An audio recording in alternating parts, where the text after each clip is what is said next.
ఈ వీడియో వచ్చేసి మనం ఇండియన్ పార్టీలో ఇంపార్టెంట్ చార్టర్ యాక్ట్స్ చూద్దాం. ఓకేనా? ఏవేవంటే 1813, నెక్స్ట్ 1833, 1853. ఈ 3 వెరీ ఇంపార్టెంట్, ఎందుకంటే ఇక్కడ సెంట్రలైజేషన్ అనేది ఓవరాల్ అయిపోతుంది. ఓకే, నెక్స్ట్ 1858 నుంచి మనకి మరి డీసెంట్రలైజేషన్ అవుతుంది. సరే, 1853 కూడా కంప్లీట్ చేద్దాం ఈ వీడియోలో.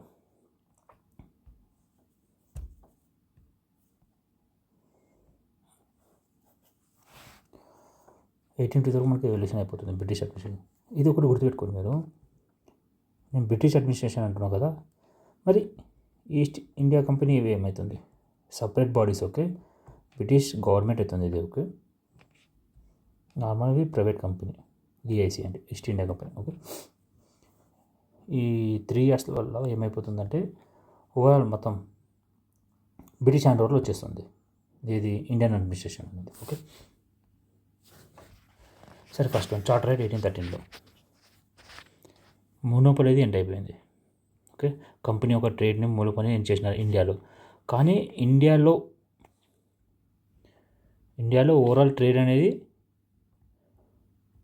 మోనోపొలీ ఎండ్ చేసినారు, కానీ టీకు అలౌ చేసినారు అన్నమాట. ఓకే, టీని ఈస్ట్ ఇండియా కంపెనీ ఒకటే ట్రేడ్ చేసుకోవచ్చు అని.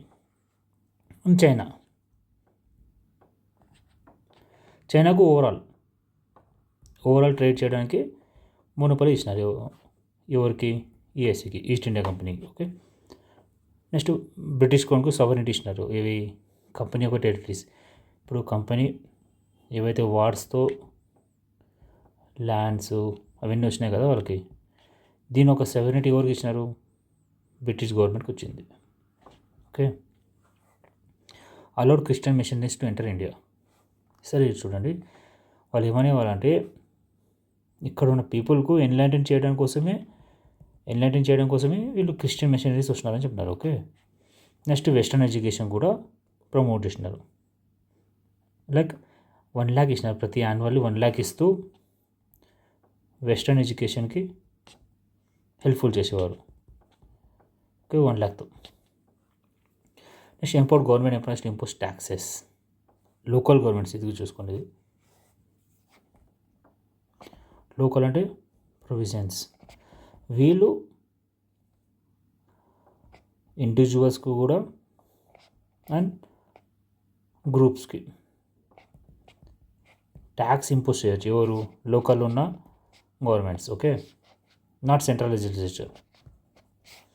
లోకల్ ఉన్న గవర్నమెంట్స్ వీళ్ళని ఇంపోజ్ చేయొచ్చు. నెక్స్ట్ వీళ్ళు పనిష్ కూడా చేయొచ్చు ఇఫ్ డిఫాల్టెడ్. ఓకే, డిఫాల్ట్ అయినప్పుడు. సరే, 1830లో ఏమైంది? మోనోపొలీని ఎండ్ అయిపోయింది. కానీ ఇక్కడ అలో చేసినారు tea and trade with China. Okay, next British కొని వచ్చేసి సవర్నిటీ దీనికి వచ్చేసింది. ఇంకా ఈ కంపెనీ టెరిటరీస్ పైన సవర్నిటీ తీసుకుపోయింది British government. Next allowed Christian missionaries to enlighten the people. Okay, promoted western education promote చేసింది. ఎలా? యాన్యువల్లీ 1 lakh ఇస్తుంది దానికి fund. Okay, next local governments punish చేయొచ్చు. ఏవైతే ట్యాక్సెస్ ఇంపోజ్ చేసినా చూడండి, వాళ్ళు డిఫాల్ట్ అయితే పనిష్ చేయొచ్చు. ఓకే, క్లియర్ అయిందా? సరే, మరి సిగ్నిఫికెన్స్ ఏమి ఇచ్చారు? First state sponsored effort to modernise Indian education. అప్పుడైతే ప్రైవేట్ ఇండివిజువల్స్ పైన ఉండేది ఎడ్యుకేషను. ఇప్పుడు స్టేట్ స్పాన్సర్. లైక్ 1 lakh ఇస్తూ స్పాన్సర్ చేసాం కదా, వెస్టర్న్ ఎడ్యుకేషన్ ప్రమోట్ చేయని. దీనిలో ఒక సిగ్నిఫికెన్స్ అది. Next broke companies economic dominance. మునప్పుడు ఏంటి చేసినాం కదా మనం, అంటే వీళ్ళ యొక్క ఎకనామిక్స్ పవర్ అనేది తగ్గిపోయిందన్నమాట. ఎవరిది? కంపెనీ ఒకది. Strength and power crowns control over administration. ఈ టెరిటరీస్ మొత్తం కంట్రోల్ ఎవరిపైన వచ్చింది? క్రౌన్కి వచ్చేసింది, బ్రిటిష్ గవర్నమెంట్కు. Start of religious influence through missionary activities. Christian missionaries వస్తున్నాయి కదా మనకి ఇండియాలో, ఇంకా ఇన్ఫ్లుయెన్స్ చేసినారు అన్నమాట వాళ్ళు. ఓకే, రిలీజియస్ కన్వర్సేషన్ కోసం. ఈ సిగ్నిఫికెన్స్ అనేది మనకి మెయిన్స్లో పనికి వస్తుంది చూడండి. వాళ్ళు ఇస్తారన్నమాట ఈ యాక్ట్ గురించి రాయని అని చెప్పు. మనం ఈ లాస్ట్లో కంక్లూజన్లో ఈ సిగ్నిఫికెన్స్ రాయాల్సి వస్తుంది. ఓకే, మెయిన్ ఫీచర్స్ రాసిన తర్వాత. Next charter act 1833. దీని ముందంటే గవర్నర్ జనరల్ ఆఫ్ బెంగాల్ అని కదా first governor, next governor general, ఆ తర్వాత మరి ఏమైనారు? Governor general of India. Okay, first ఎవరు దీనికి?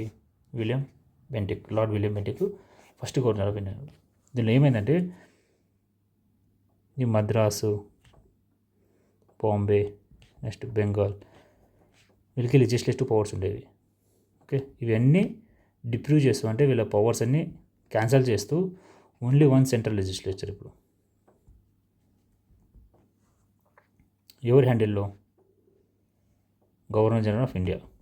ఫస్ట్ ఎవరు? William Bentinck. ఓకే, ఇలా సెంట్రలైజేషన్ చేసేసినారు. Okay, centralized all powers, complete administrative unification అయిపోయిందంటే. Okay, next governor given the exclusive legislative powers. అది చెప్తున్నా కదా, ఇంకా మొత్తం వీళ్ళొక లెజిస్లేటివ్ పవర్స్ అన్నీ క్యాన్సిల్ చేస్తూ ఇంకా ఎవరికి వచ్చిన ఇవన్నీ గవర్నర్ జనరల్ ఆఫ్ ఇండియాకి వచ్చేసింది. No laws are called acts. అప్పుడు మనం రెగ్యులేషన్స్ చెప్పినాం కదా. రెగ్యులేషన్స్ అంటే దీన్ని బ్రిటిష్ గవర్నమెంట్ రెగ్యులేషన్స్గా ఇంప్లిమెంట్ చేసేది ఎవరిపైన? ఈఐసీ పైన. ఇప్పుడు అలా కాకుండా డైరెక్ట్ బ్రిటిష్ గవర్నమెంట్ రూల్స్ అంటే చూస్తాం కదా, అందుకోసం యాక్ట్స్ అయిపోయినాయి ఇప్పుడు ఇక్కడ. Okay, Indian EIC as a commercial body.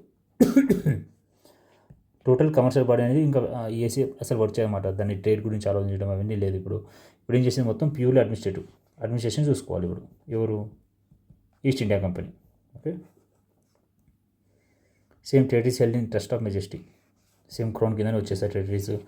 Proposed open competition for civil services propose చేసినారు. ఓకే, ఈ యాక్ట్లో 1833లో ప్రపోజ్ చేసిన అన్నమాట. ఓపెన్ కాంపిటీషన్స్ ఇద్దామని, civil competition. Okay, civil services గురించి ఇచ్చినారు. కానీ కోర్ట్ ఆఫ్ డైరెక్టర్స్ ఉన్నారు చూడండి. ఇప్పుడు మనం 1784లో మాట్లాడాం కదా, పీట్ ఇండియా యాక్ట్లో కోర్ట్ ఆఫ్ డైరెక్టర్స్ ఉంటారు, నెక్స్ట్ బోర్డ్ ఆఫ్ కంట్రోల్ అని ఉంటారని. అప్పుడు కోర్ట్ ఆఫ్ డైరెక్టర్స్ ఏమైంది? అపోజ్ చేసినారన్నమాట. దీన్ని ఈ ఓపెన్ కాంపిటీషన్ ఇద్దామని చెప్పి, మెరిట్ బేస్డ్ తీసుకుందాం సివిల్ సర్వీస్ అని, దీన్ని అపోజ్ చేసినారు. ఓకే, ఇండియన్స్ని అలో చేస్తామని చెప్పినప్పుడు అపోజ్ చేసినారు వీళ్ళు. మరి దీని సిగ్నిఫికెన్స్ అనేది 1833 act. Highest level of centralizations ఎలా జరిగింది? గవర్నర్ జనరల్ ఆఫ్ ఇండియాతో మొత్తం సెంట్రలైజ్ అయిపోయింది. ఓకే, బ్రిటిష్ ఇండియాది. బిగినింగ్ ఆఫ్ మోడర్న్ లెజిస్లేషన్ అనేది స్టార్ట్ అయిపోయింది.